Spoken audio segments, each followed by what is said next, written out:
Домашен кекс с ябълки и моркови, без захар, но много вкусен. Ето как да си го направиш и ти.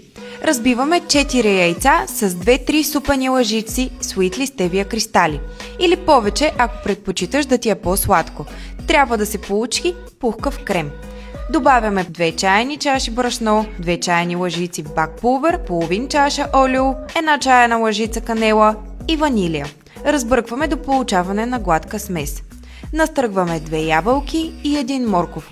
Отсеждаме излишния сок и ги добавяме към тестото. Изсипваме в тавичка с хартия за печене и печем на 180 градуса за около 30-35 минути. А резултатът – страхотно ухаещ кекс с пухкава текстура, натурална сладост и без никаква захар. С Sweetly Stevia кристали сладкото може да бъде и без огризения. Ще откриеш рецептата и в описанието.